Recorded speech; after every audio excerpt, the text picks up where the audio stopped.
Good evening. This meeting will come to order. Time is 7 p.m. I'm Dr. Carroll from the President's Meeting June.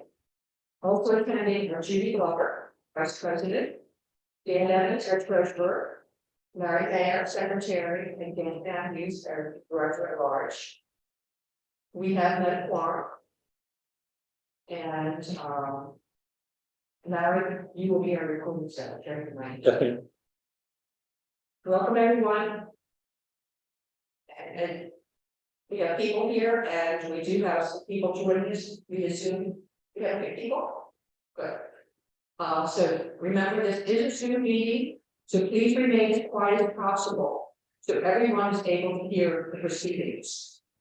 And if anyone in the room gets up at the end or during the reports, you should take direction from our Zoom group where they need to be in front of the camera. Okay. The first item of business is to ratify the approval of minutes for our May 17, our June 15, our May 16, and May 11, our board meetings. Board, are there any corrections to the minutes? If there are no corrections, the minutes are approved. The next item of business is the approval and ratification of actions of the board.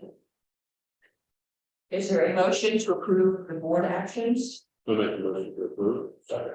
Okay. All in favor? Right. The actions are approved. The next item of business is the reading of the President's report in July 2023.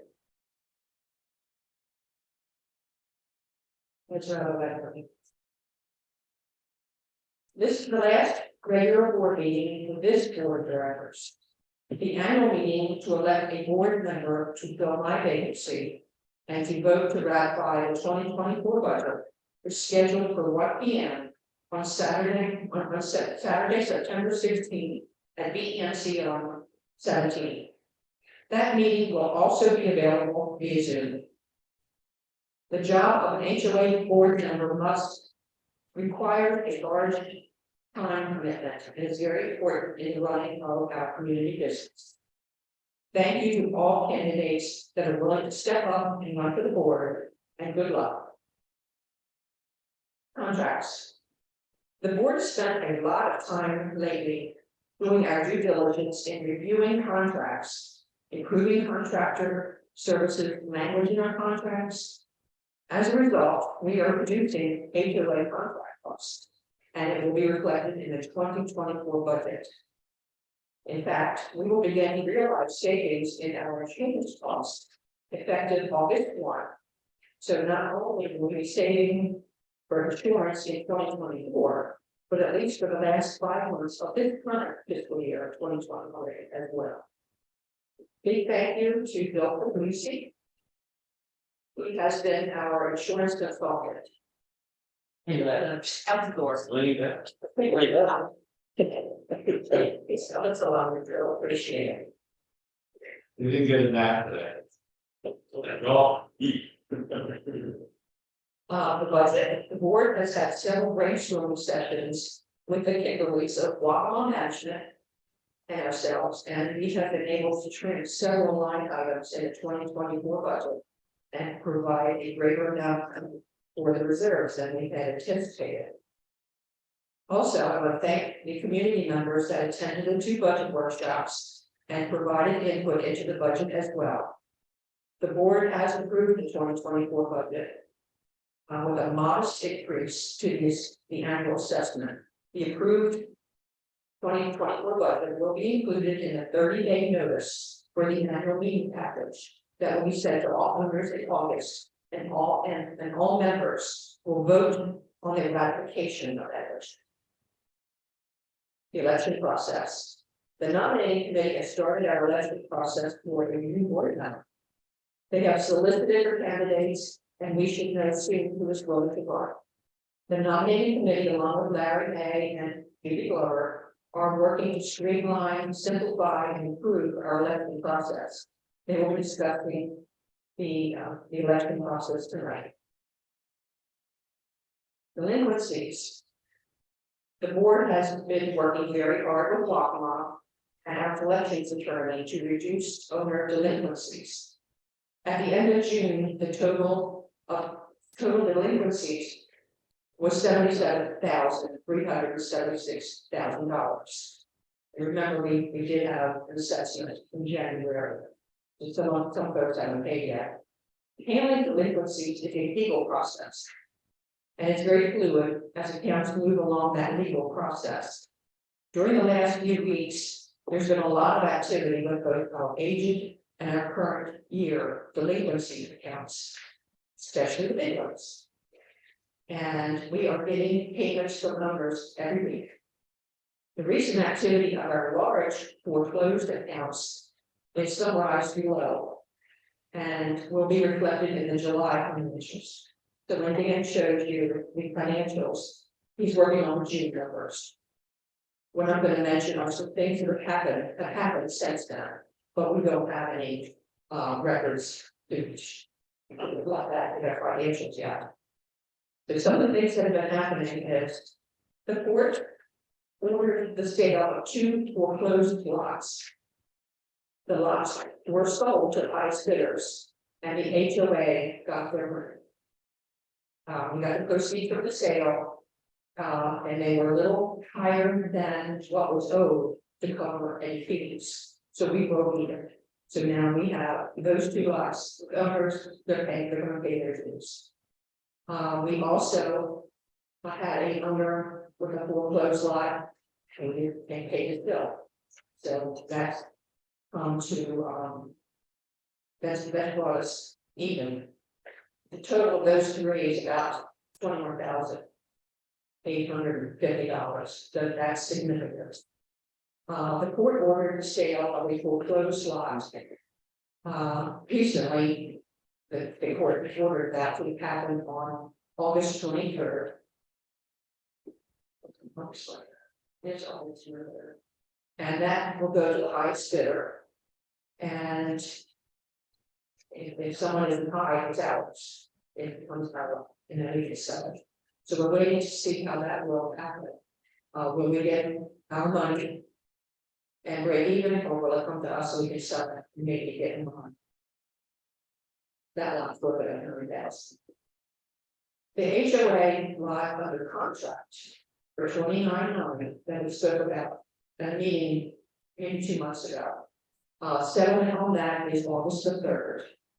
That the debt on that lot was $12,542, and the agreed contract is $29 million. And after fees, it'll probably be $26,500, something like that. So we're getting our money back with profit. That has been pending for a long time. So these 5 lots will be taken off the delinquency list. So when Dan talks about the delinquencies and 77,000, 376, know that these things are still on his list, but we know we're getting money from the victims. And all of the proceeds for these sales, the payoffs, the profit, everything will go to the reserves. So hopefully next month we can tell you that the delinquency list is less than half of what it is now. And know that the old debt, there's quite a few people that haven't paid this year. There's small debt, but they do get compounded with fees and interest and things. So while it's gone down, it still goes a little bit. The next item is the new focused broadband camera and security system. We announced at probably the last meeting that our antiquated camera and security systems were useless and had to be replaced. The hardware and software were so old that upgrades could not be supported on that old technology. And we needed to move to new technology to meet our needs. After market research and comparing different solutions, we approved a contract with Focus Broadband for a new state-of-the-art camera and security system that's supported by a federal major contract. The county system is already implemented and a security system is just days away from the complete install and implementation. Lastly, I'd like to thank, thank you. There are many committee members, other neighbors, and volunteers and friends that volunteer to do projects throughout our community every day because they care about our community, they want to fix or improve things, and they have great skills. They save the association money, and it's appreciated. I'm not going to try and list all the different volunteers and the projects because I'm afraid I'll miss somebody. But no, we all notice these nice deeds, the hard work involved and the commitment to the community. A big thank you to all our volunteers. It's for that.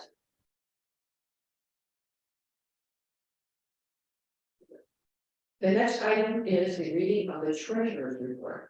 Dan. Good evening, my name is Dan Evans, treasurer of the board.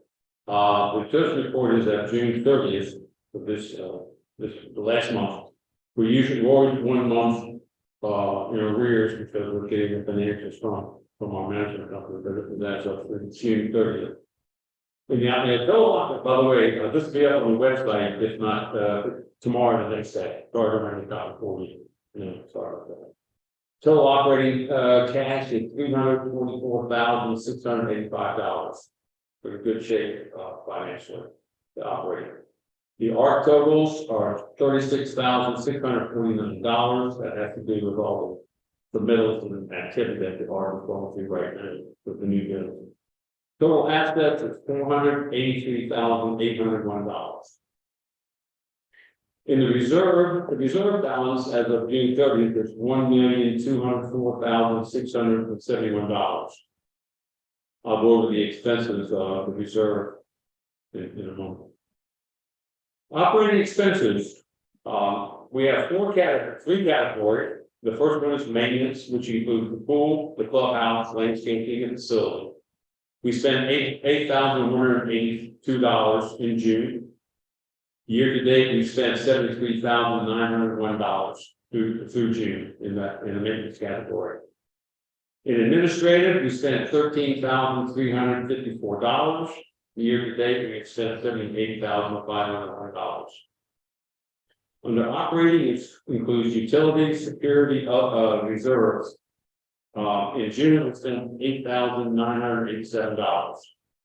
Year to date, we have spent $338,243. Main reason why that number is so large is that we received the 2023 reserve contribution in February, and the financial treat that as an expense. So we received that. FYI, the contribution to 2023 in reserve was $262,589. So baked into that 338 is what was deposited in the reserve for 2023. The total operating expenses for June is $30,522.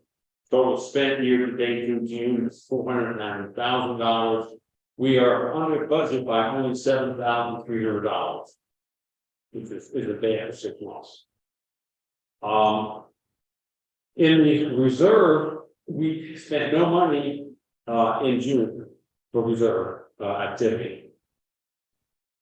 And we didn't spend any money in May either. Through June, we spent $29,497, which is really good. Delinquencies. We have a total, and Donna talked about how some of these delinquencies totals are different because she has July numbers listed through June. We have $77,376 in delinquencies.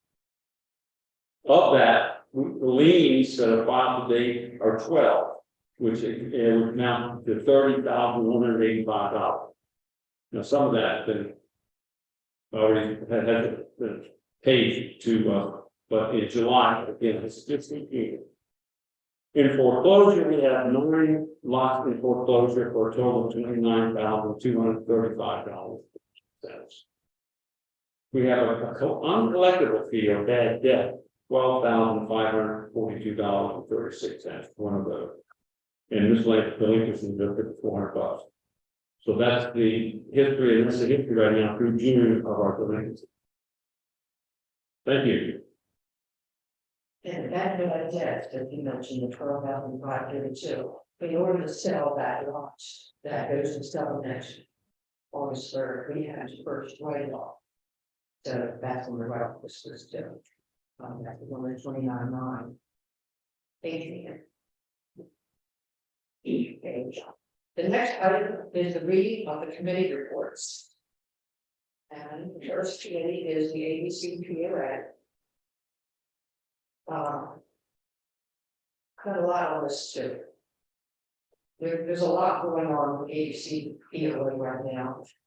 And there is an ad hoc committee that is trying to get the attention of the planning department. A lot of, we have right outside our gates, new developments that cut down the tree. It's horrible. You go down 179 in Calabash, same thing, right outside of Bristol and Ocean Ridge and all those communities. So the ABCPOA, for any of you that are new here tonight, it is 26 HOAs, and we're represented on that. I'm our representative, and Larry is my alternate. And each of the HOAs meet once a month, and that organization, ABCPOA, is advocates for HOAs. And we also talk to each other about issues and share information, and it's a really nice thing to have. What I'll read to you now is the letter that they wrote to complain about this business of cutting all the streets down. And it was to the planning department. It was from a committee on the county ABCPOA. I represent the Alliance for Brooklyn County Property Owners Association, the ABCPOA. We consist of now 27 residential communities that have over 30,000 residents. We've been meeting with Christy Dixon and her planning staff to work together to review the UDO, which is the Unified Development, and jointly recommend changes to the planning commission, and ultimately you all to ensure that what is best for ensure we get what's best for Brunswick County. One of our top priorities is to try to stop the clear cutting of trees for residential developments. Brunswick County is known for our beautiful subdivisions, including St. James, Lion River, blah, blah, blah. These and many other subdivisions preserve their trees, yet still provide the infrastructure, including drainage needed to achieve a success. All the clear cutting of trees for new developments does is maximize outside adults. The developers profit from that at the expense of maintaining Brunswick County's reputation in the counties that are there. Our communities are researching other zoning ordinances in North Carolina to get some ideas as to how we can legally address this issue. The ABC looks forward to working with the planning department and the planning commission to ensure that the UDO looks best for Brunswick County. And your meeting soon. Yeah. Something else that the ABC was working on. There has been a little flutter of House bills in the North Carolina legislature about HOAs. HOAs are not popular everywhere. One of the House bills is House Bill 311. And that probably came about because of some issues in Ocean Ridge. Some people up in arms. So, one of our state representatives has got to come up with a bill, and, our attorney has voiced opinions about that. He does represent many of these areas. I'm just gonna read a short little word to give you a little sense of it. The North Carolina General Assembly is prone to plenty of bitter parts and battles. But one issue has created some notable bipartisan unity, the dissatisfaction of homeowners associations. The State House recently created a whole new committee with an aim of conducting oversight of HOAs. It's tasked with coming up with ideas for reform in a report due March 2020. So more to come from that. Each of the HOAs has their own governing documents, so it could be very difficult to see how this is going to work. If someone can have oversight when each of us has our own governing documents, but that's more to come on that. I'm sure the ABCPOA, the Legislative Action Committee will be trying to be involved in those discussions. The last House bill that they're working with is the House Bill 542. And I gave you a very long discussion about collecting the money that's not paid. Well, that is now required. This is a letter to Senator Reagan from the ABCPOA. And I'll read you the letter. As the president of the Alliance of Brunswick County Carpenters, ABCPOA, an organization comprised of 28 homeowner associations and companies. Listen to this. 20,000 carpenters, the other said. I become aware of and greatly concerned by House Bill 542, which is under consideration. It is moving fast. While the short title protect homeowners' rights purports to protect homeowners, its overall impact will actually have adverse impacts on the efficient and fiscally responsible administration of homeowner associations, resulting in a loss of legitimate revenue due to the community and create unnecessary additional administrative procedures, consequently increasing costs payable by the entirety of the HOA. Be assured that the membership of the ABCPOA is committed to procedures that provide owners an opportunity to pay their legitimate debts before engaging in a collection action.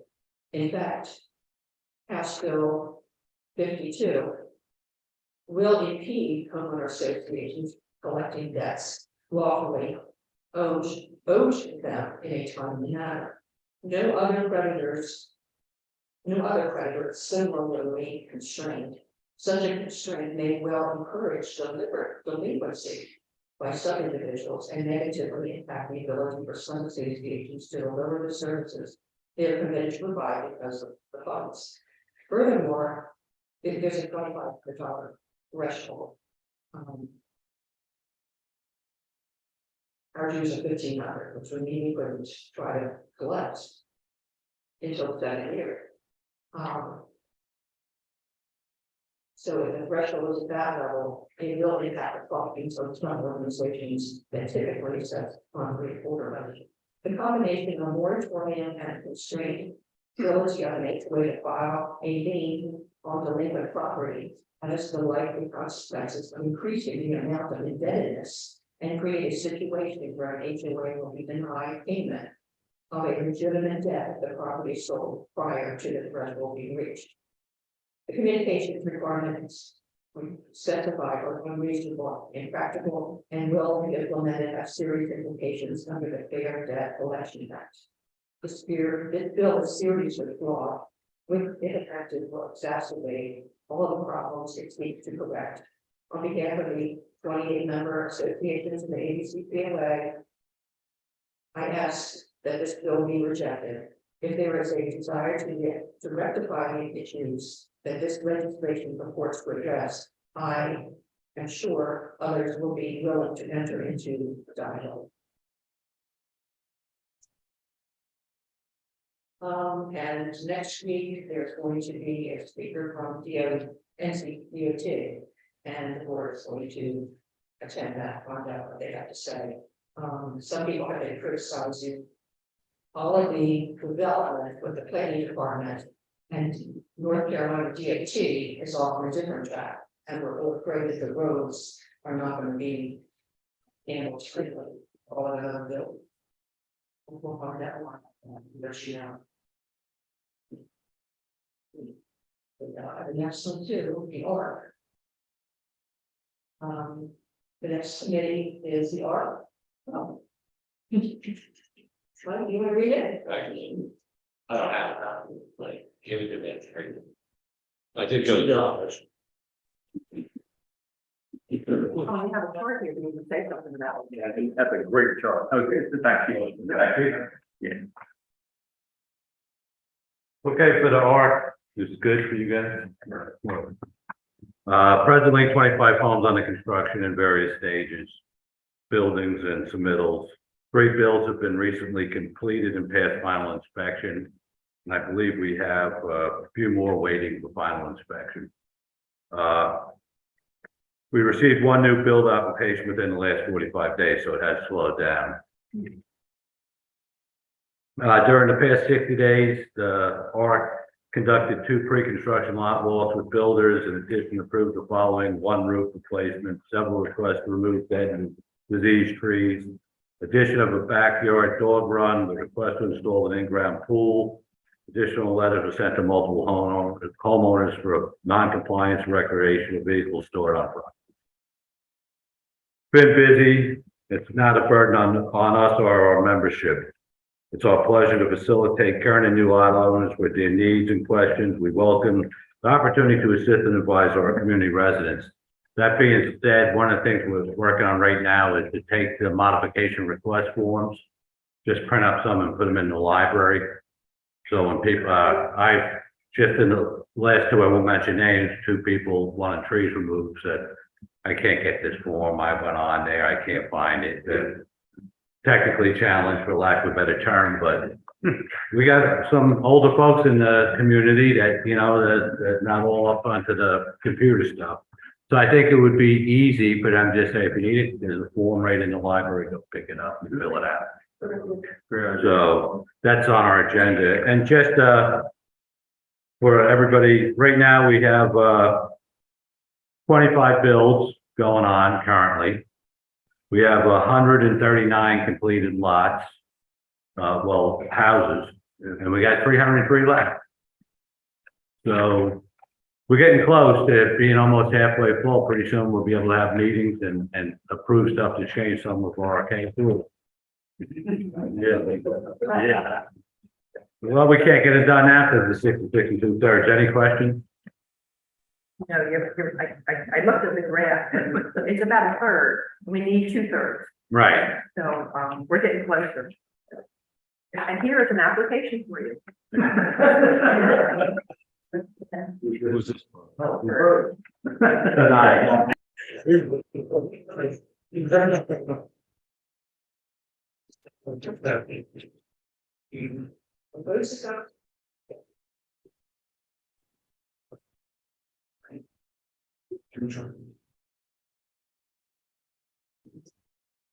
Hello, I'm Bruce Baker.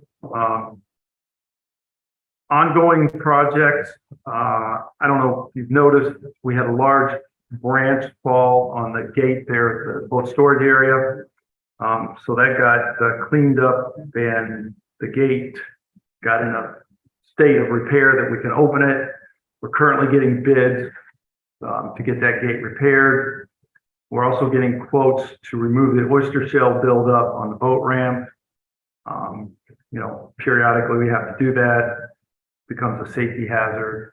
Anybody with a boat will tell you that it gets a little rough along those edges. We're also looking at getting some new signage for the boat storage lot. That signage is getting kind of faded and old. We currently have 5 boats on the storage waiting list. We're continuing to monitor the boat storage lot usage. You know, are people using the storage? Are they moving boats in and out, or RVs, or are they just using it as a dead storage? and no activity. That's not the way it's intended. And we're monitoring the boat ramp usage. We've had a few people that have not gotten the registration to use the storage or use the boat ramp. But usually it's just an oversight, and once we notify them, they get the proper registration in. Things we've also fixed, we finished off installing additional bumper rails along the floating dock. Things we're looking at doing, of course, is fixing the boat storage gate and removing the oyster shells. We have no ongoing issue and no new members for the committee. Thank you.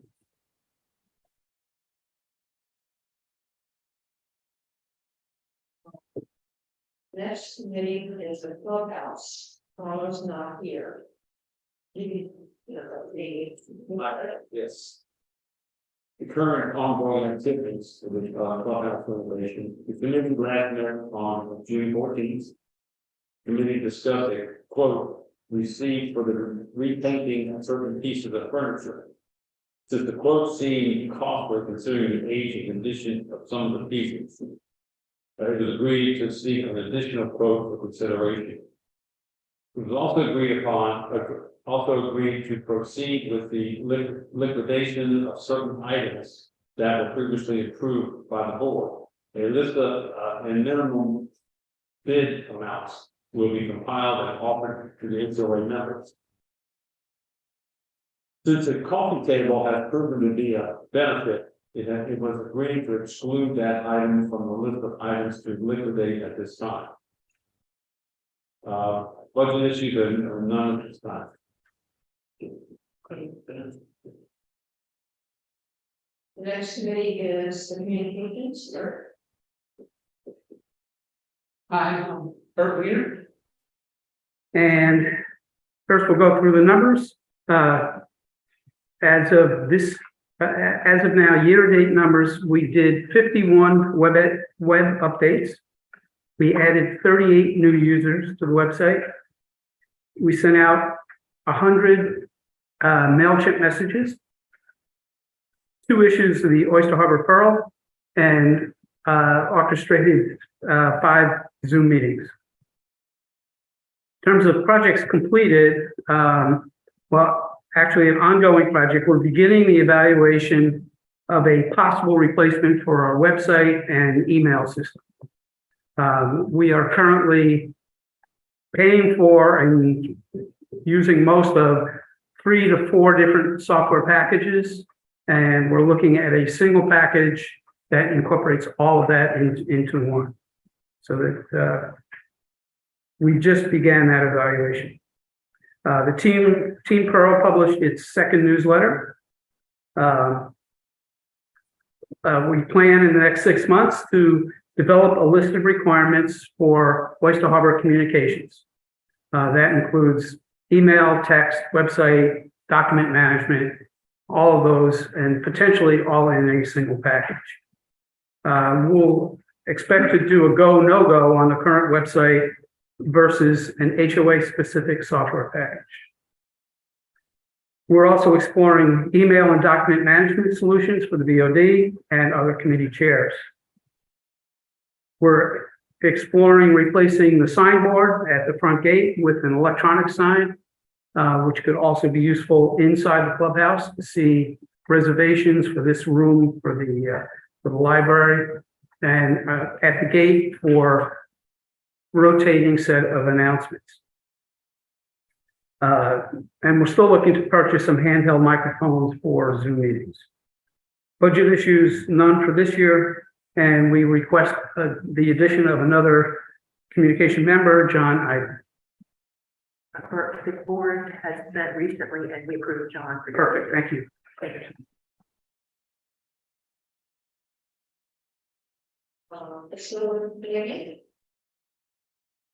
There is no report from the FPC.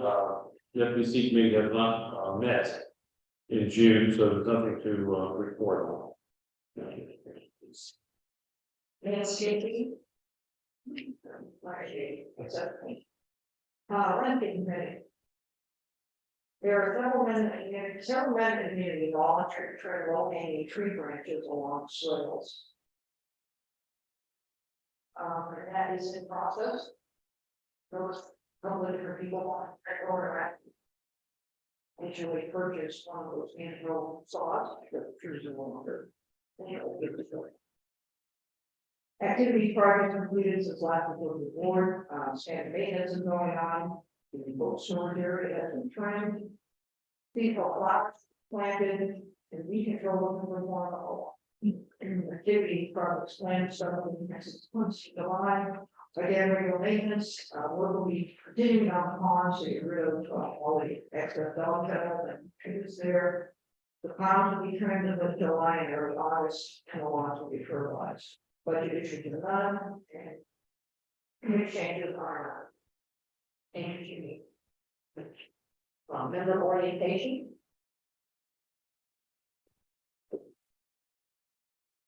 I'm Judy George, co-chair of the Member Welcome Committee, and at this time, we don't have anything new to report. Upcoming in August, we'll be meeting and then asking the Kims if we can get a list of new members to start getting ready for our October event. And no other changes and no budget issues. Thank you. Thank you.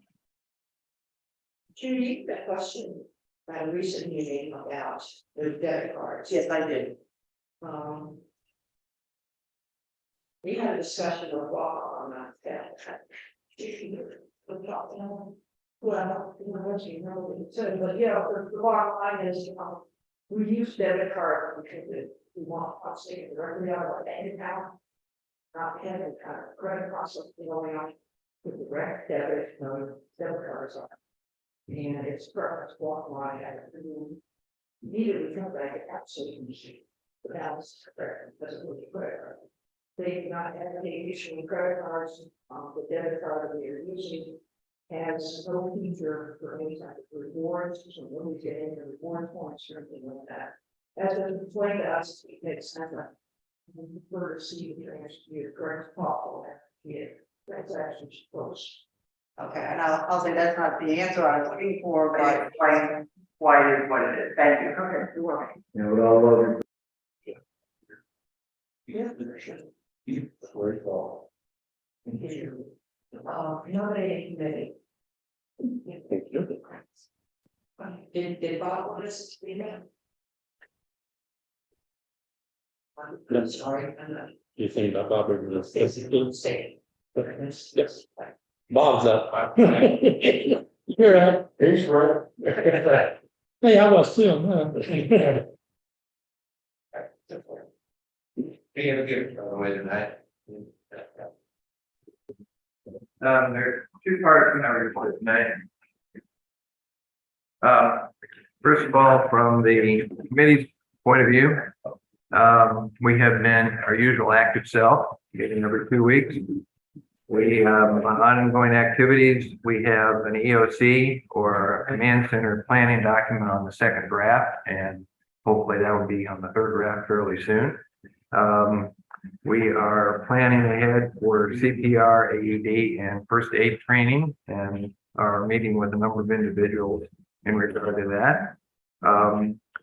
We're going to be meeting and have met with communications committee on some joint projects, especially as it deals with emergency communications. And one thing we need the ABC POA to help us out on are the traffic control devices with the fire marshal. Is there anything new and different on that? No. Okay, I didn't think so. And River's Edge has removed their. right, yeah. I talked to Bruce. Yeah. Big expense. Was it expensive to put them down and then had to take them out? Yeah. And then we are working on community watch, neighborhood watch programs. Activities have been completed. Our disaster preparedness document, which I see is on the agenda for a little bit later here. The FEMA Wildlife Program, which I'll come back to in just a second. And we have approved an incident report form for things that go on within the community where there has to be a report written up In future, the next 6 months, we're meeting with the Tri-Beach Fire Department on July 24th at a meeting, and have the Assistant Chief as a guest speaker. Larry, you are right, there is a misprint on this. We will be meeting with the Sheriff's Department, and that is on Community Watch, not First Aid, so that will get corrected, and a corrected copy will get sent in. And we are well into the idea of conducting community first aid courses. So ongoing budget issues, none. We have no budget. Reserve issues, none. And personnel, no changes. Now, second thing, the Vial of Life program, which is being passed around, if I may just take about 4 or 5 minutes to talk about this. It consists of an instruction form and 2 forms to fill out. There's nothing magic about the medical forms. If you want to use this, work it out with your doctor or a trusted relative or however you want to deal with it. But there are instructions on this. Ideally, one of these stickers should go on the front door or screen door, and it should be, say, in refrig, which tells the paramedics and so on that that's where this vial of life is contained. The whole purpose of this is to get information as rapidly to emergency personnel as possible. Some folks are not comfortable with putting it on their front door, so the fallback position on that is to put it on the refrigerator, just about where the vial of life is in the refrigerator. So there's now no external view of it. There are 2 stickers in each. One goes on the vial, one goes on wherever you choose to put it. This is a highly individualized set of forms. We've included a couple of forms for folks to fill out to get started, but everybody has individual medical concerns, allergies, and so on. So we would advise you, we'd strongly encourage you to work with your own medical personnel and come up with the form that is best for your given condition. We have 50 of these things, and if you all know somebody in your neighborhood, one of your neighbors that may need one, feel free to take a couple up tonight. And then if we need to get some more, we will. Any questions in regard to this at all? Okay. Thank you for your time and allowing me to hand them out. Thank you. Appreciate it.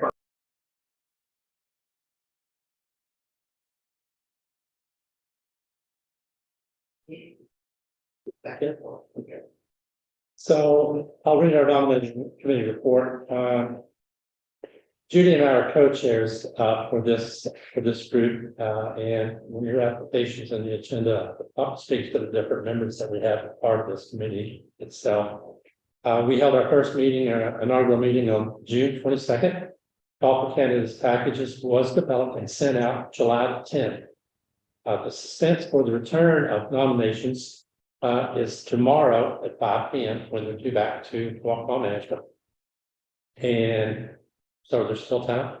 And we will, as far as other current ongoing activities, we will be starting the planning process for Meet the Candidates now, which is scheduled for August 17th at 7 p.m. So that's going to be a big day, August 17th.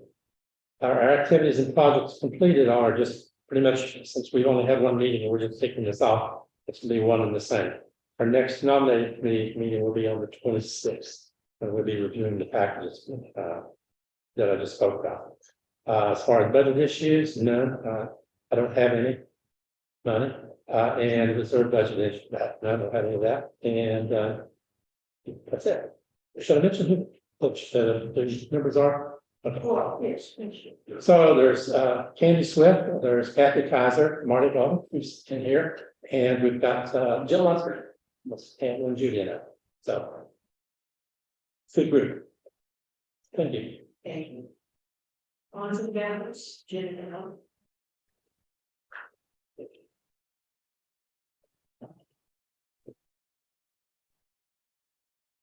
My name is Jim McGowan. I'm the chairperson for the Ponds and Fountains Committee. Current activities that have been going on, one of our fountains on Cardinal Pond, the lights were not working. And sometimes when a fountain ceases to function or the light ceases to function, it can be caused by a number of things, lightning strikes, the guys on the landscaping mowers hitting electrical connection boxes or something like that. Anyhow, our maintenance company was out here today, Total Lake Care, and it was a relatively simple fix. They took care of it and the lights are now up and working.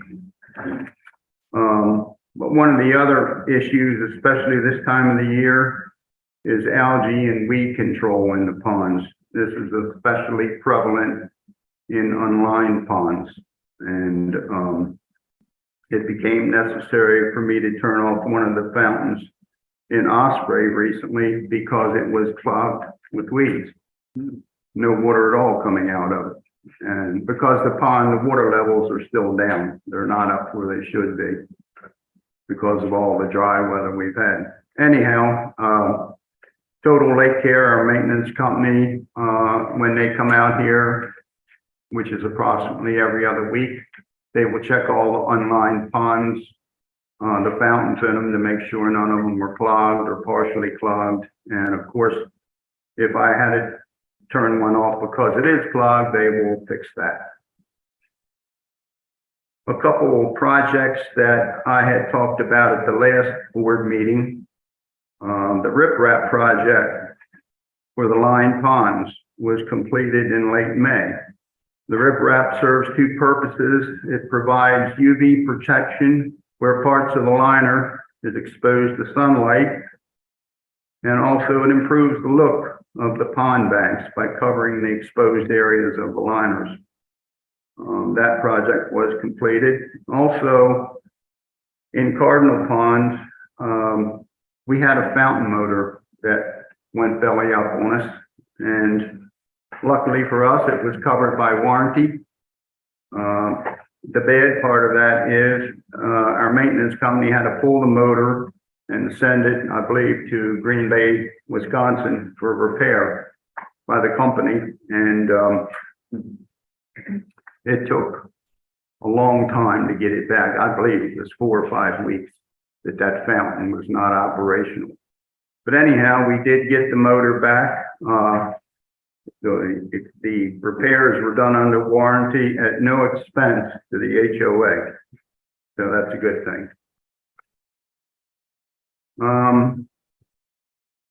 And just one other thing I wanted to mention about committee membership changes. After giving my committee report at the annual meeting, I intend to step down as committee chair. And I highly recommend it to the board that Bill Justice be approved to chair that committee. And I had discussed this with Bill previously, and he has agreed to this. I do intend to stay on the committee as a regular member. Thank you. Jim, the board did meet and discuss your change. Step down and give Bill the committee chair. Your recommendation was approved by the board. Very good. Thank you. So more than that, the board also with a great appreciation of your service on Ponds and Fountains and the work you've done for this community, and we thank you. Thank you.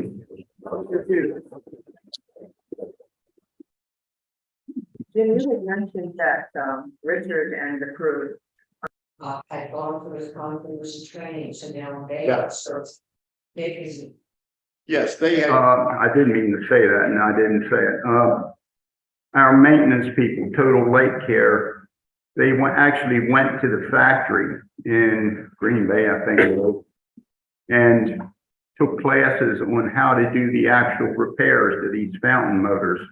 So in the future, if we have serious issues with them, they should be able to take them back to their facility at Pawleys Island and work on them and get them back here a lot sooner. Excellent. Super, Bill. Great. Thank you. Thank you, Jim. Social committee. Okay, social committee. Current ongoing activity projects, in the season celebration will be on the third. Chicken and barbecue pork dinner catered by Smithfields, 5 p.m. at Clubhouse, music at the water park at 6:30 p.m. Also, the Halloween party on October 7th at 7 p.m. Costumes are optional and there will be music. Activities are completed, art and craft fair and powered by Carol by 5:13. Good participation in the vote. There's some confusion about the timing, since the arts and crafts were scheduled for 10 and the lighting car show was 11. Drive a better job. Good job, Mr. Coordinator. The Memorial Day celebration was on May 28th. There were 97 attendees signed up. It was equally on show up and told them their work supplies. Those attending express approval, approved good and thoughtful. While one decided to share and a girl last meeting, there and the public activity as always. Ice cream served in dessert. Movie night and dinner was June 7th.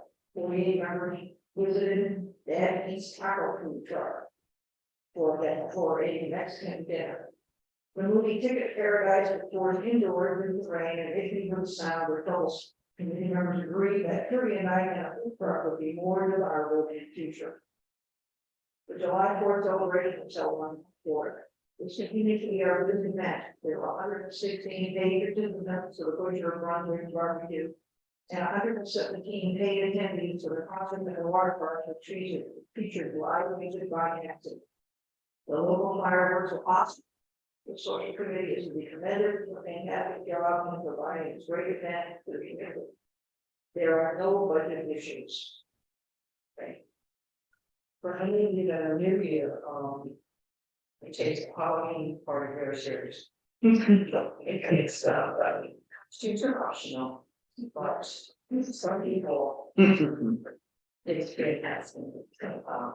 So you choose to get something or not, just know that with the people here are pretty committed and it's wonderful, really good fun.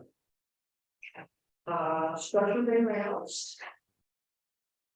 They don't the police here come back, be sleeping. So Danny, you know. And always he does a mean costume, so is my George. I think Jimmy Gallen did a pretty neat costume too. I didn't do anything, I didn't share sleep. You take it yourself. I did. So, Structures and Grounds is, chaired by John Champlin, co-chair down there with the police. The current activities, putting out, taking in the clubhouse trash and recycle cans, monitoring streetlight performance, maintaining guardhouse arrests, state flag, monitoring clubhouse, defibrillator battery, filter traffic. The activities that are completed since the last report is replace the pool clock, clean gutter down south the pool house, like west north in the clubhouse yard. Lubricated sweep door hinges in the ladies clubhouse back and about pit. Iron screws in the clubhouse plantation shutters and repaired verticals. Replaced 9 magnets in the clubhouse plantation shutter. Repaired street sign cover, which the whole parkway and that is up. Almost corner off, it got a little out there. Replaced electric boxes in the front wall and clubhouse. Fill dry well with pool deck of gravel, replace shower bed and rinse schoolhouse bathroom. Activities that are planned for the future or that have already started. Work with the board of directors on pool house energy expansion if needed. Assist the board of directors with any major items where SG has the skill and labor to do it. Install shelving at the guardhouse for movement storage. Install window coverings purchased for the guardhouse at the beginning and the you'll be able to see through exactly the mirror fitting, kind of reduce the heat in the guardhouse as well. Replace the pool storage room door. Replace, repair, and replace the doors in the lower part of the road walkway. The estimate of this repair is $250. $230, I'm sorry. Replace pool and area hose, let the pool shower drain, this is your straw, and needs help. So we're gonna get them some help. Clean out all the pool house drain pipes, proper grease drilling into the pool house, these been exterminated. repair, replace, scan, and post, any to backdate or come up with those police. Complete swell and culvert survey to the board director bid process, which did complete as of today. Assist in vendor pressure washing at the clubhouse and blue house. Roofs. Current operating budget, there is none, reserve budget, there is none, and no membership change. Tree committee, morning. Last but not least. Hi, I'm Mark Golden, for those of you who don't know who I am. Basically, it's up to now Kim sending out letters or getting back letters. I did notice in my report, I wrote that there was nothing to report, but I did notice today that one lot was cleaned up. I can't even tell you which lot it is right now, but it's on Oyster Harbor Parkway, but not one of the really messy ones. So whatever Kim has got planned, I have to sit down and talk to her next week. So I don't know what she's received back yet. And that's it. I have no budget issues because I have no budget. And I have no Okay, next item of business is unfinished business. And the first item for discussion is the 2024 Oyster Farmer annual budget. And The budget will go out in the mail out, on about August 15th. The good news is, well, we had an increase in the budget this year, but it's only 5%. So this year, with $1,500 for the whole year, next year, we want $1,587 and like 13 cents for 2024. The board has really taken it upon itself to look at every line item and see what can change numerically, where we can save money, where we have different contracts that are going to be in effect in January. Some will be in effect actually in about a month or so. But the due diligence of the board has really been quite something, and I think when you see the budget, I think hopefully you appreciate what we've done and gone through to keep the amount down like we have. That's all I'm going to say right now. We have approved it, but it isn't. Waccamaw has to do the final. And they have accounting people that we will send the budget to, and they'll make sure that we're not CPA, so make sure that we haven't messed up somewhere, even though we're thinking that. Listen, in maybe today, or tomorrow, and then we'll be on to the printers. Thank you.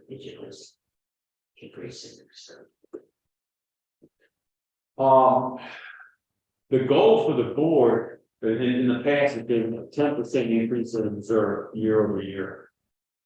This year, we went in 2023, we had an increase of 15% from 2022 to 2023. In 2024, we're going to have a 20% increase in the reserve. And we're really pleased with that. The reserve is our it's what's going to keep the lights on. It's what's going to keep us really looking stellar as a development. And it's real important to maintain as much as we can balance in the reserve. We have a lot of assets. Most of them came into existence in 2004, 2005. You do the math yourself. We're going to have a lot of things that we're going to need to repair, replace, etc.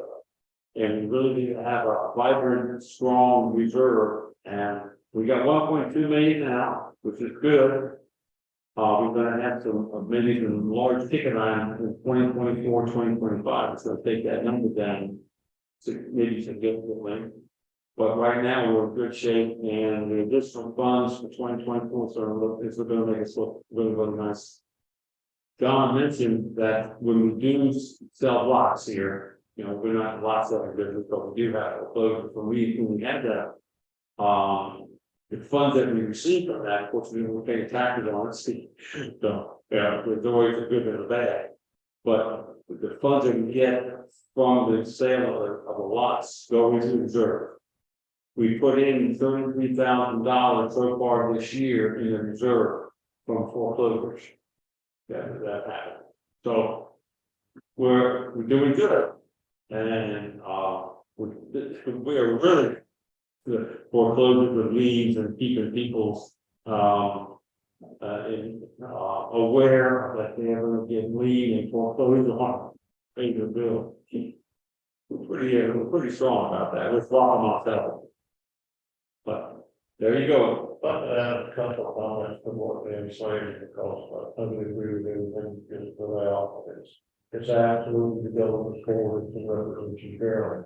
We are on real estate companies. We don't want to be real estate companies. But our duty is to make sure that your funds are collected so that this place flies. And so that's the only reason for what's happening. And it's just in our goal is to turn that property to a responsible homeowner and own property.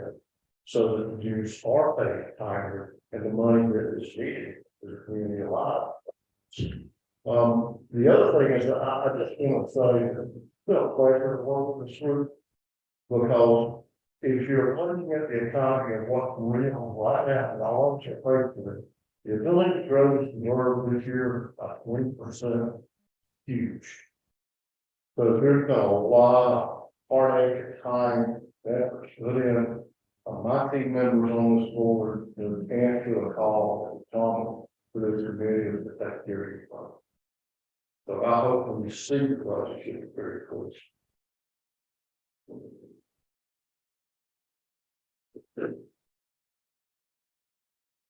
The next item under unfinished business is the Oyster Harbor Community Disaster Response and Funding. It's a mouthful. Well, we've got Bob from the Safety Preparedness Committee here, and the majority of this committee are not here. Got a few, but we've been talking about this for a few months now, and this is what it looks like. We embark on this in the springtime. It is basically our responsible recovery plan. Most homeowners associations would like to have one. Many do, some don't. But this is basically a document that this committee put together with a lot of input from just from them, not only from themselves, but from other committee members and other contributors to this. And this is really a document that's built for each of us as an individual property owner in here, as well as the community. This came forward, we reviewed it, we approved it, it will be posted to the website. As soon as we get it over to Bert, they can get it put up on the website. But it's very comprehensive, and I would ask you to read it, look at it, because it not only is not just a bunch of verbiage, but it's really a how-to using a lot of resources. Everybody can see the local jurisdictional folks such as emergency operations and everything. So they really, the SP committee really went out and pulled in a lot of resources and stuff to make this document what it is. It's many of the pages, and I would encourage you to look at this, print them off. Some of them are meant to be put on your refrigerator. These are just mind pickers, if you will. To make sure you go through and say, did I have a first aid kit? Did I have the bags? It's the same stuff all of us are familiar with, from a disaster preparedness and response perspective, and it's there in hard copy. And what I also suggest what you do is we put one of these pieces of paper on your refrigerator, but you put another one in your pocket. So the next time you go to your favorite box store, not that we got a lot of them around here, but you get your favorite one, and that's when you find whatever that is on that list and bring it back home. Because it's just a matter of time. There's no one that you see on daily television that was ever really prepared for that disaster when it happens, if you look at them and hear what they're saying. So from an individual perspective, this plan is something that each of us as an individual should look at, but it's also after that, it's what the community is going to do. It's committees, it's us as individual homeowners, how we're going to come together as a community. So this is a very valuable tool, I think. It's well written. And I applaud the SP committee and the other committees that provided input to this. And take a peek at it, see what you think. Sure. The next item of business is new business. The first item is the new Oyster Harbor Golf Park University. Okay, I'm up again. Safety and Preparedness Committee is at it again. They've been working with us for about 3 months now as well. This is the new committee for those of you who may be new here and or have joined us by Zoom that really don't know about the committee, but again, we talked about the preparedness part of that committee, and now this is the safety part of it. And what we asked them to do is to take a look at our golf cart and our ATV policy from a community perspective, and they did that. They've spent a lot of hours and meetings talking about this. Bob can speak to this better than I can, but they set aside personal views and perspectives on this and started looking at it from a community perspective. There are changes to this policy, and I'll just hit kind of on what they are. But this will be posted as well, send this over to Bert, and then we will also message out sort of a summary of what this is going to be. But going forward, there was a lot of review when they did this. They pulled together the state statutes that govern the use of motor vehicles. And everyone in this room and on Zoom knows that a golf cart is a motor vehicle. It carries passengers, it's operational, it has a driver. And the statutes are very clear on what those things are. So we've had a policy in place with regard to the use of who can and are not supposed to be driving a golf cart. This began with that. They refreshed the language in it. They brought back state statutes to govern this thing. And they're also talking about the use of ATVs and other similar vehicles and such within the community. So I'm not going to belabor this too much, with the exception to say that going forward, there will be a continuation of policy that relates to the use and operation of a golf cart. There are age limits. We are consistent with the state statutes on this, which is you have to be a licensed driver, or if you're permitted, you have to have a licensed driver with you. And I'll touch on this in a minute, why that's necessary. The ATVs and vehicles like that, such as all-terrain vehicles, UTVs, side-by-sides, dirt bikes, and those things that are not registered or registered able on public roads, which is what the state statutes cover, are not going to be allowed in Oyster Harbor either. And let me explain in a moment why we're being consistent with the state statutes. I think this is a real important thing. I've said the policy will be posted. Here's some copies up here if you want to take a look at it. So in summary, it's like this. They brought us in line with the state statute because they govern the use on public roads. We are a homeowners association and we have private roads and right-of-ways in our community, which means basically we're similar to a small jurisdiction. Having said that, the roads in here are private, right-of-ways are private, the common elements are private, but they're owned by the association, not an individual as a member. The association sets the standards for this and determines what is and is not allowable from the association perspective. Since they own, we own as an association. Where HOAs and communities are getting in trouble that have private roads and those things are because they are inconsistent with state statutes. And when events happen, we're not only facing a safety issue, but we're facing legal issues, if you will, because we're inconsistent with the state. So many homeowner associations across the country are getting more in line with the state statutes, and that's kind of what we've done here. It's really what we've done here. I'll give you a scenario. Underage driver in a golf cart, I'll pick on golf carts right now, hits or is hit by a motor vehicle driven by, doesn't matter, commercial vehicle, resident, non-resident, doesn't matter. Once that's happened, the insurance and the attorneys for the different groups start going through their process of doing what's necessary to do their due diligence. One of the first questions that will happen is, if it happens in Oyster Harbor, they're going to send a notice into the association to say, do you all have a policy on the use of golf cart? We say, yes, we do. They say, is it consistent with the state statute? Even though it's private roads, are you consistent or not? We say, yes, it is. We want a copy, we send it. The next question from the two groups is going to be, do you enforce it? We say, we try where we can. We're going to try to do better. Yes, we are going to enforce this. Okay, that's great. They've got that documentation. If we've answered no anywhere along the way, now we could be implicated as being a third party to the insurance companies and the attorneys that are involved in these legal situations. So it is a safety issue for this community, but it's also a legal issue as we as an association, and we've got an insurance policy that covers all of this. Our insurance policy could become involved in that litigation. That's the reason why this is important from a safety perspective And it's to make us consistent with the statute, so it's defensible and forward. That's why. Got off there. Chuck. Bob. Two recent legal things that have come up that are consistent with the policy that we foresaw in regard to that. One is, if you're under the age of 16, have a driver's license, you're presumed under the new North Carolina law to be basically false. And secondly, even if there is an adult riding in a golf cart ATV and it's being driven by someone who is 16 or under, then, and there's a third person who is under the age of 16, and two under the age of 16, one adult, that is now a violation of North Carolina law. Thank you for that. I will also add that for anyone under the age of 16 or an unlicensed driver of a motor vehicle, which is a golf cart, You're not insured.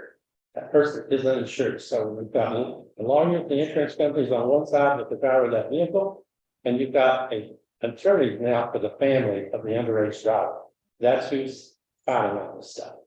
So this is helping us, again, we're wanting to remind folks out there, everyone let their underage kids golf carts, you shouldn't do it. Same time too, we're trying to keep the association out of legal battles and things like that. Yeah.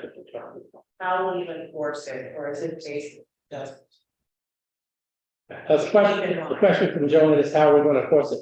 It's going to be like all the other policies. It's none of us are all policemen, but at the same time too, what we're going to ask is if there's underage drivers, in this case, golf carts, we're going to ask those people who see it, send a note in, an email, date, time, description, whatever, send it to the safety committee, send it to me on the board, whatever, and we'll approach it from there. It is a violation, so just like everything else in here. That's our authority as an HOA, correct me if I'm wrong, this is through our violation process. That's our latitude. I'm not a police officer.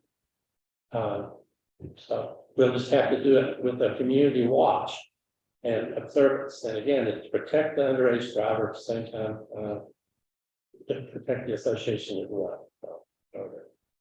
If I had, sorry, please, if I had Jillian and, remember when you were before, we wanted to, a fine schedule. And we've been talking about that. And, well, I'm short timer here, but I think we'll be running some things through the attorney to see what can we do and, what's our liability and how can we enforce it and all this stuff, and what the language we should be using. I think that's something we're gonna get into sometime with the next quarter. Bruce? So you're talking about treating a golf cart as a automobile. motor vehicle, yes, sir. Motor vehicle. So there is regulations of what a motor vehicle has to have to be street legal. Yes, Horn, yes, sir. turn signals, seat belt. Now, are you gonna enforce that on everybody's golf cart? No, sir. How can you on one hand say, we want to be compliant with a motor vehicle, and then on the other hand say, well, we're not gonna enforce all the aspects of a motor vehicle? We've chosen not to require everybody's, golf cart in this community to be street legal. We're treating it more like a bicycle.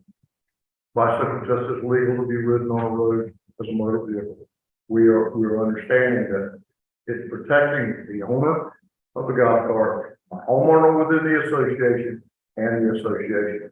This is not just, and I don't want anybody to go home thinking this is trying to pick on people with underage kids driving golf carts, because it's not. It's more about protecting this community, period. So we're focusing on alcohol consumption too, just for referencing general statutes.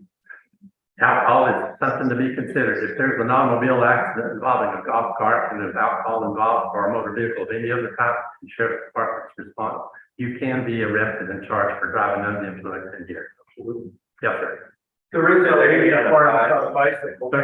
Will that be on the fine table too, when it comes to it, if people are with it, consuming alcohol on a golf cart, and there's a complaint made, is that gonna be part of the fine schedule as well, since we're focusing on kids too? Well, fine structure is something that Don was talking about a little bit earlier. The policy itself having to do with golf carts was for the underage part only at this point in time. So that'll have to be something we'll have to look at in the future. However, if you look at, when you see this, you'll see in here, it says basically the other statute, apply to motor vehicle operation in here also apply. So it's not just golf cart. If you're driving your vehicle and you have an open container in here, it would be the same difference. So if somebody wants to say, hey, I saw them at the water park, I see somebody in your pickup and they're drinking or they're under the influence, contact the sheriff's department, because that's going to require an officer, not a board member, to say you're driving under the influence, because only a law enforcement officer, someone who's credentialed to can take you down the road where alcohol. So we chose not to do that this one.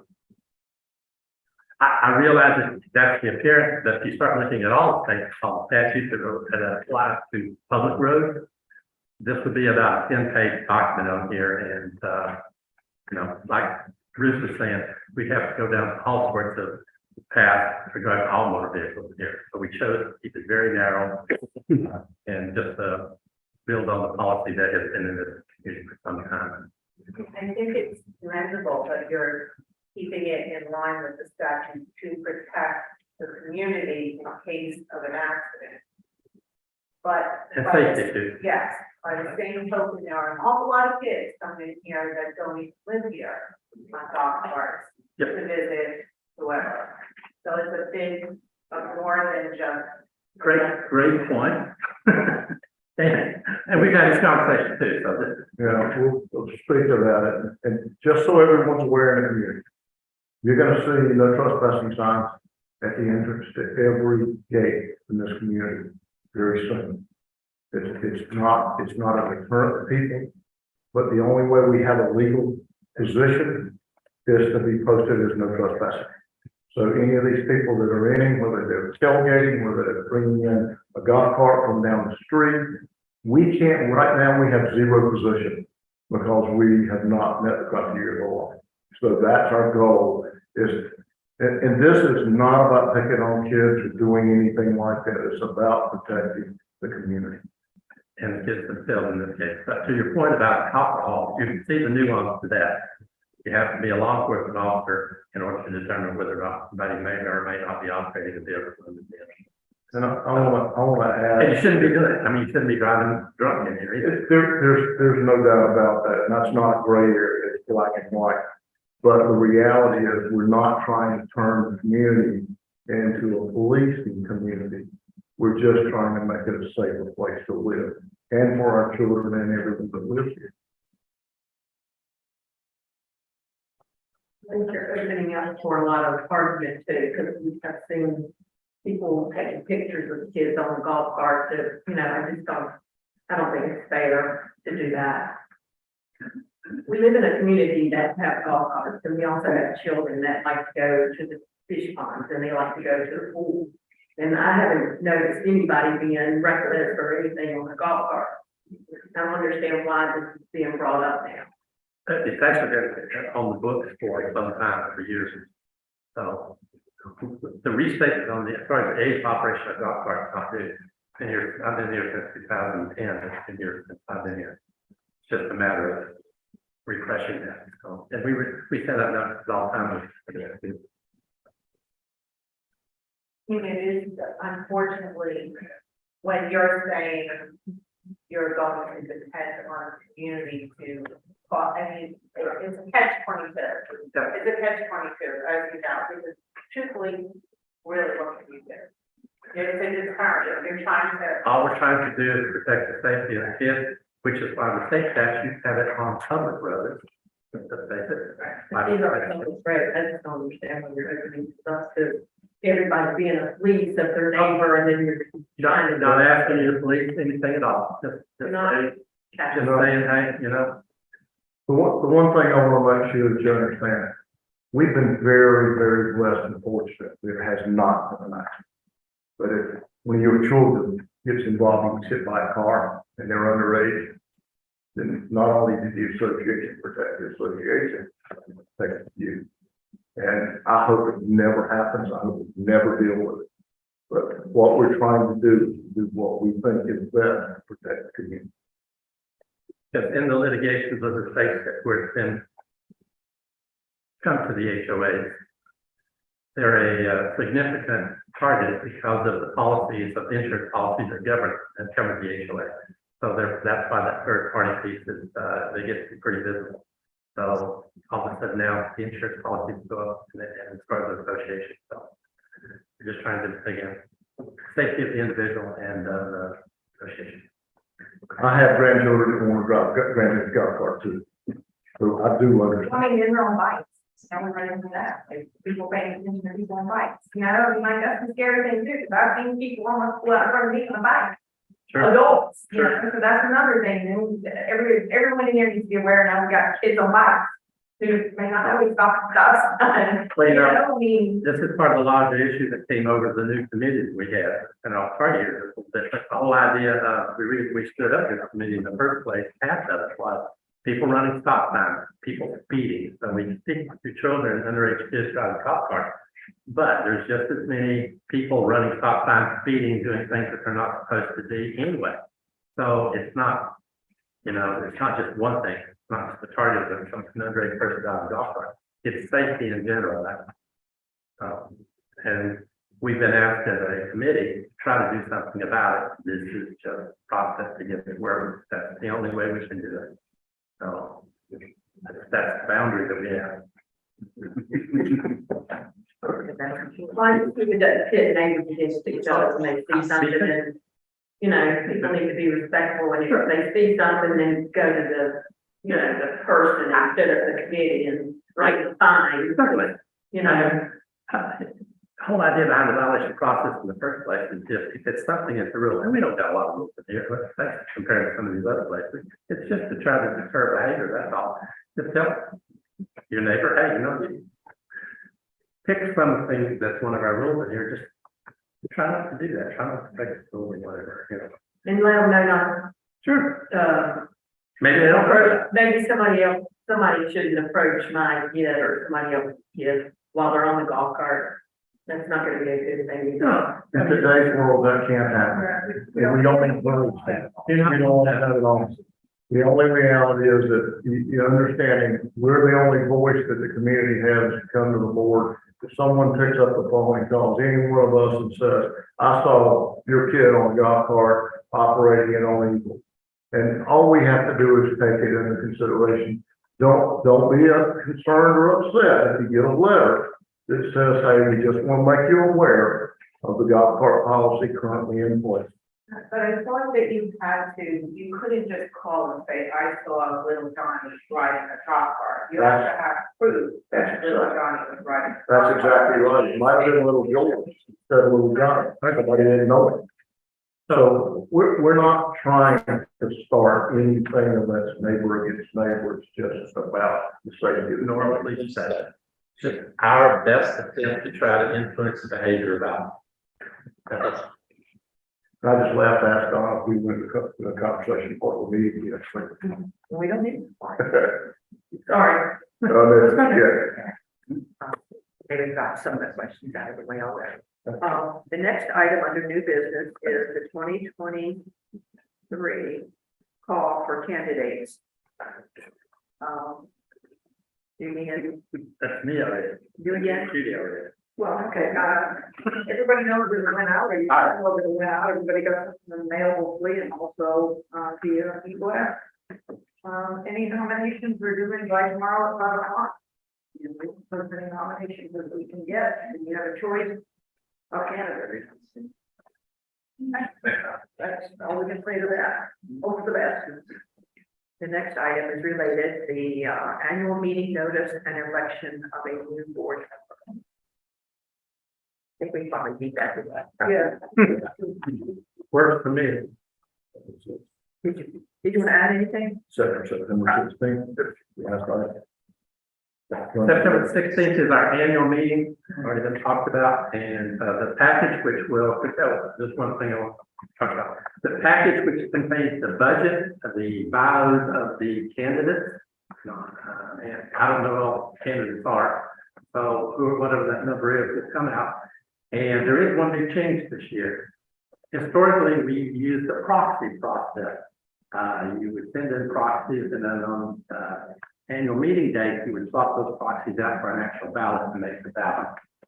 We've decided this year as a board that we're going to send out ballots with this package. So when it comes out and it's the cover letter, it will have a hard copy ballot for you to select who it is you're going to vote for the one board member position that is open. It will have the bios of the people who are the nominees. And the last page of that packet, or last pages, will be the annual budget. So the ballot itself, the best rendering that I've done so far. Okay, cover letter, first page. All right. Second page is the agenda.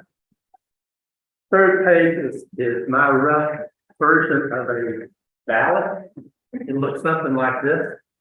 And I'm using this as an example from Walkman because they've had several versions for it, but we as a board have not looked at it yet and finalized it. But it'll basically tell you the candidates are, who you select.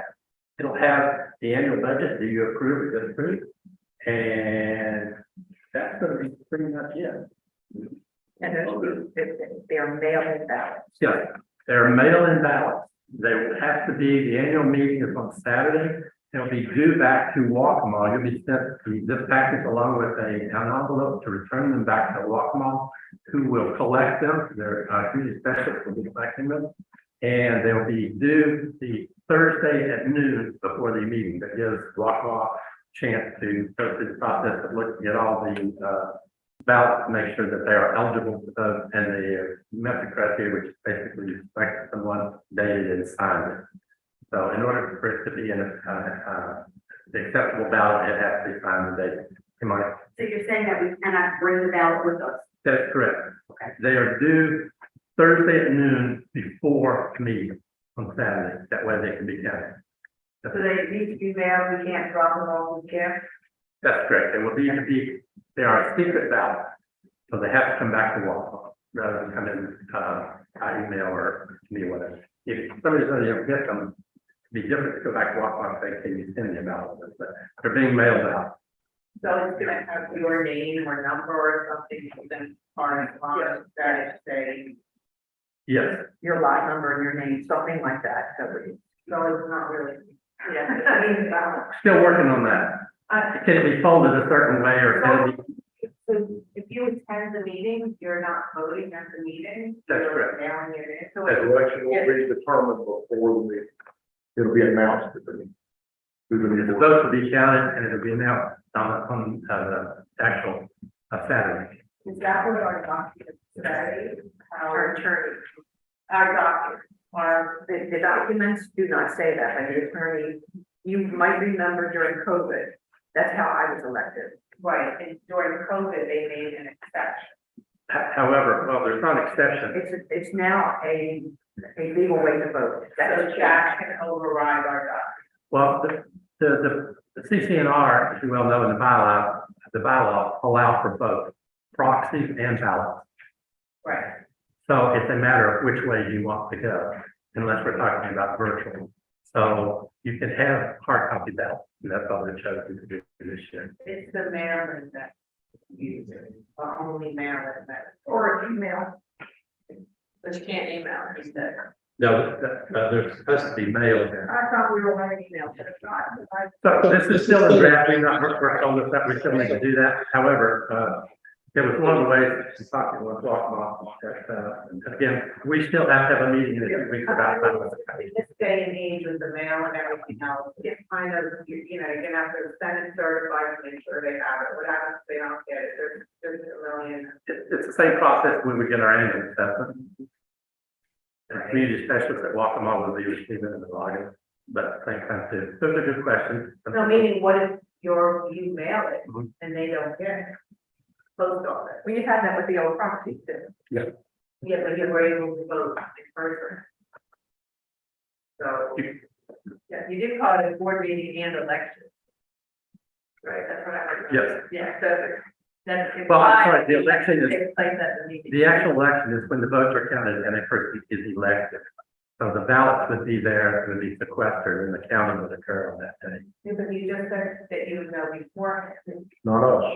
No, that's, Well, I know, but that will count. no, okay, so the ballots would come in, and this again, we've not proved this process just yet, but this is the direction we're going. They're sequestered by Walkmall, my community specialist, by Walkmall. And we won't know what the ballot, or how the voting is going. So, once they're all received by the due date, Thursday at noon, we'll work with Walkmall, they'll be sequestered, and we won't see them as people here, until Saturday, when they're batched and are counted. So basically, if I'm understanding this right, the board is deciding to change our CCNR. We're not changing anything. No, see, now we're gonna vote last. Right. They're So- both allowed, but it doesn't, it says at the, we don't have to reread it, but at the election, at the annual meeting, If you use the proxy process. either or. It's Right. either or, so it's a matter of interpretation as always, But but the election process would have, the ballot would have been cast already.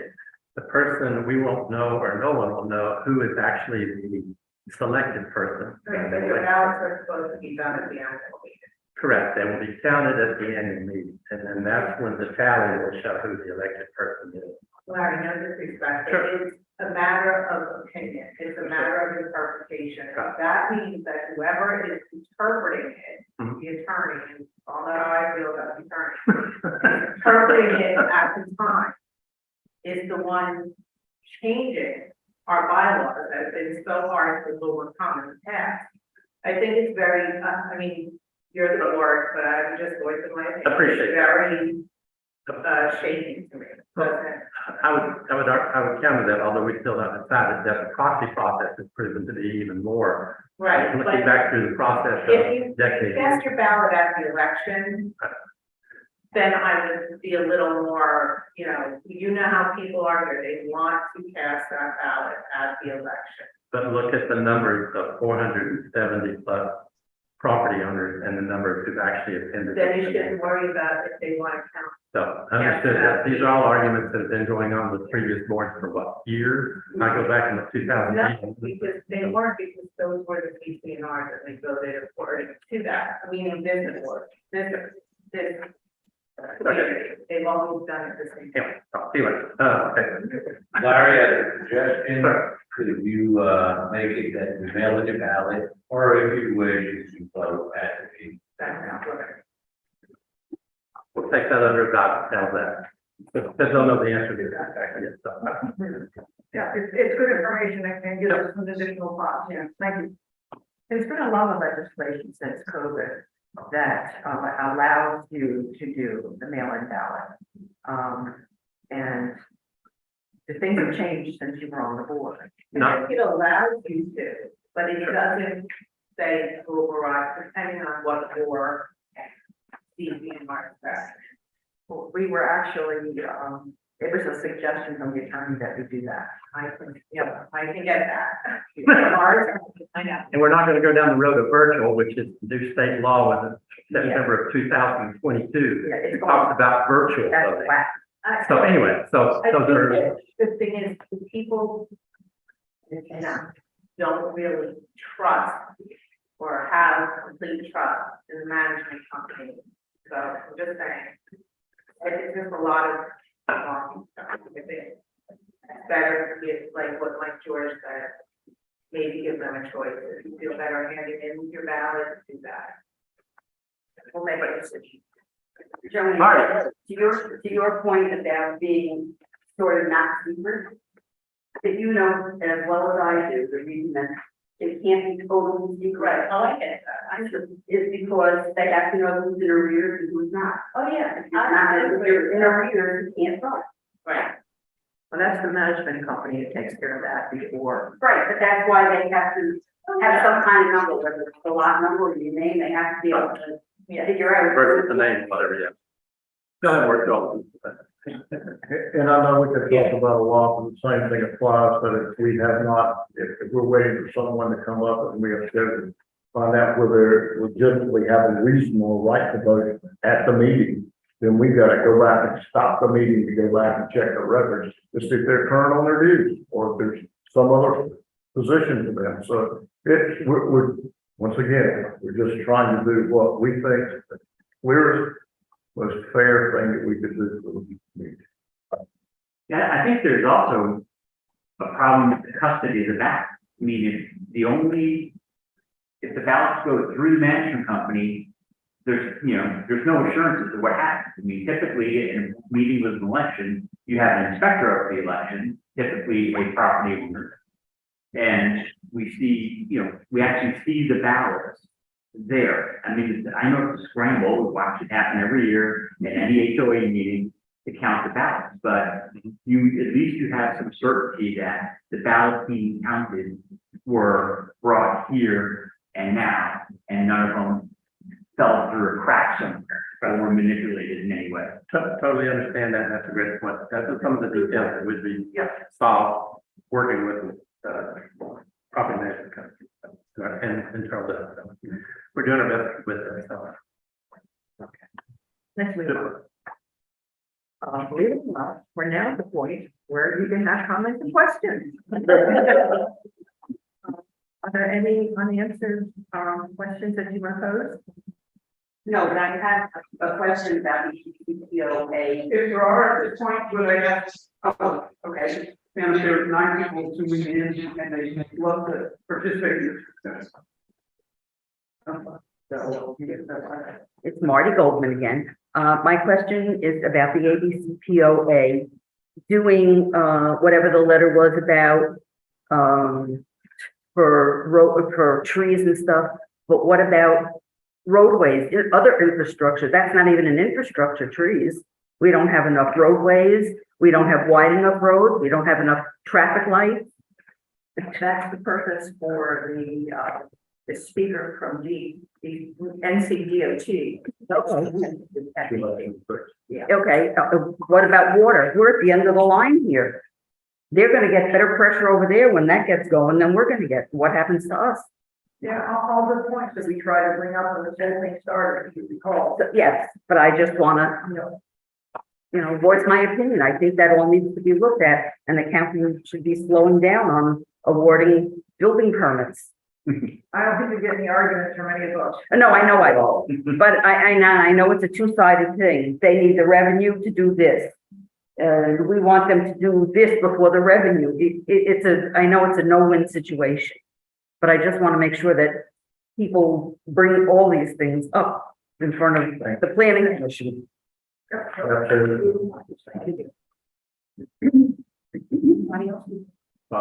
Mr. Wilson. You just front, sir, go ahead. Three things for the sheriff's department for the emergency alert system, and we're about to get it. Yeah. Could you repeat that, please? You're out here. All the way. And those three things you just heard back here. We're the Brunswick County Sheriff's Office, and we're about to get hit for the major storm. Okay, So all our concerns around us with lightning strike. no, Yeah. So with your all bridge. Everything you say. Any other questions before we close? Here's a quick one. I just would like to know about the really bright lights that are on the palm trees in the front and where they come from and why the heck are they there? Personally, I find them obtrusive.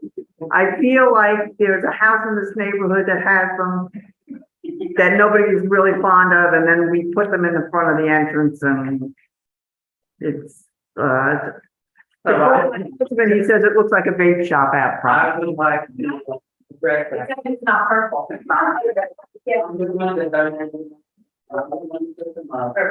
The reason I did that is, since the beginning of the measure, we've always had lots on the tree. And over the last 2 years, they get slowly burned out. No one did anything about it.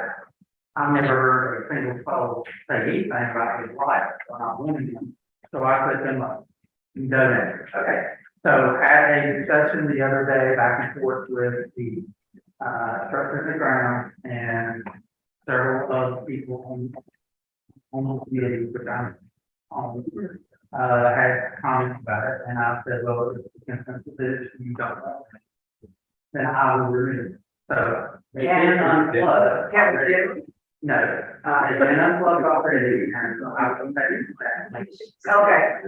Well, I want to speak to that, and, I appreciate the board, and well, I got approval to do that. No, I'm not, I'm not picking on you, it's just it was a shock, and we were coming in here one day, and it's like, whoa, we're like, and let me explain something that no one's thought about this lights. The security for this community comes from cameras that are on that guardhouse. They're showing the gates and the entry, exiting and entrance. Those lights eliminated the ability for those cameras to pick up that picture. You have no idea how much changed it when those palm trees illuminated again. Our camera clarity increased by 10-fold. is there another type of lighting that can get put So, up? but it would be, maybe like, you know. So am I hearing a compromise? Are we asking for compromise? It's not. I would say, you can get a motion sensor flooded, you put in the back and it'll light up every Yeah. rear license plate every time a car went by. Go to that gate to stop that thing, Right. probably even the solar. And you wouldn't have to wire it, to stop that thing. I personally, when I looked at it, I thought we were selling DVD oil. I mean, I just, I wish you would.